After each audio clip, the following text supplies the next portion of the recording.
That's right, Diana. They cracked the case with an immediate confession, then followed a trail to the Middle East that uncovered critical intelligence in the war on terror. One agent with experience in explosives got the bomber to fess up. The other, an ex-military interrogator, worked for months to get a boatload of intelligence and a rare glimpse inside the mind of a suicide bomber. On Christmas Day 2009, a day of celebration and peace, a potential catastrophe was unfolding in the skies over Metro Detroit. A Nigerian-born suicide bomber, Umar Farouk Abdulmutallab, was preparing to take down a flight from Amsterdam with explosives hidden in his underwear. He'd been instructed to detonate the bomb over a populated area to maximize the death toll. In his mind, it was an act of martyrdom and jihad. He had no feelings for the men, women, and children around him who were about to die. He did not bat an eye in saying if that plane was going to go down, it was going to go down. That was God's call. That wasn't his call. His responsibility was just to detonate the bomb. And then whatever happened, happened. As the huge jumbo jet carrying over 300 people was approaching Detroit, Abdulmutallab disappeared into the restroom to wash himself, a ritual for his passage into the next life. When he returned to his seat, he told the guy sitting next to him he wasn't feeling well, and pulled a blanket, almost completely concealing himself up to the chin. Using a plastic syringe, Abdulmutallab injected a mixture of liquids and solids into the explosive chemicals already packed into his underwear.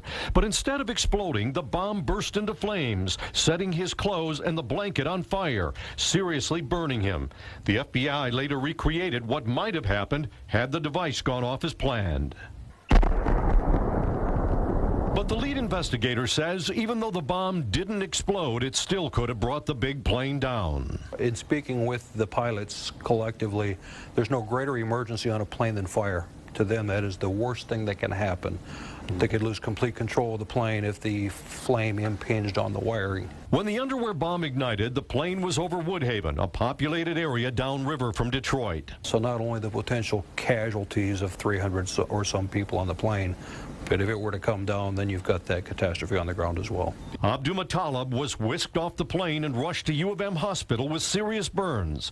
FBI agents Mike Connolly and Ted Pysick were enjoying Christmas with their families when they got the call to head to Metro Airport. The call basically was talking about possible fireworks on an aircraft. On the way, Pysick, an expert on explosives and interrogation, was diverted to U of M hospital when they learned it was likely a bomb. We needed to know what kind of device, details about the device, who was behind this, were there other actions like this going to happen as well, which is kind of a footprint of Al-Qaeda. And he needed the information quickly in case other suicide bombers were in the air. Because there was a public safety threat, the FBI decided not to give Abdulmutallab his Miranda rights. Well, it was debated whether that was a great strategy. Ultimately, it figured out to be a very good one. Surprisingly, Abdulmutallab admitted he was a suicide bomber affiliated with Al-Qaeda. He told them what kind of device it was, said he was acting alone, and there were no other suicide bombers in the air. The world was at notice at that point. We may be under attack. We're able to share information pretty rapidly to alleviate some of that concern. Agents say Abdulmutallab is exceptionally bright, well-educated, and good on his feet. On the way to the U.S., there were several times when he could have been tripped up and detected, but he smooth-talked his way through. Ironically, his obsession to detail is what apparently caused his suicide mission to fail. Agents say he wore the underwear bomb for 3 weeks straight to get comfortable with it and to make sure it would not be detected, taking it off only to shower. So basically for 3 weeks, he wore this garment, these underwear with this device in it.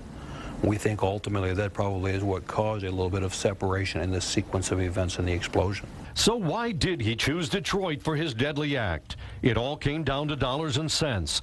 By the time Abdulmutallab got to Amsterdam for the final leg of his mission, he had only enough money left to get to 2 American cities. By the time that he made his decision, it basically had come down to Houston or Detroit, and when he bought a ticket, it ended up being Detroit. While Abdulmutallab readily and proudly told agents about his suicide mission and the bomb he wore, he was clearly lying about other details, including who had sent him. He gave us a kind of predetermined cover story, and some names that didn't jive with what we understood. So the FBI had a lot more work to do to find out who else was involved in the planning and what else might be in the terror pipeline down the road.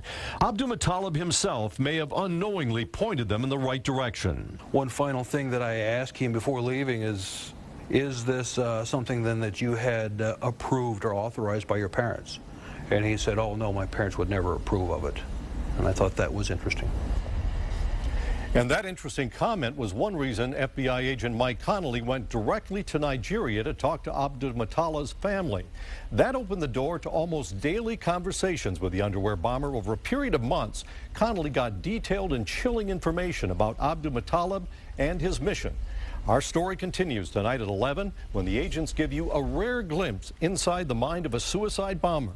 Remember, nobody has ever talked to these guys before, and what they have to say tonight at 11 is riveting.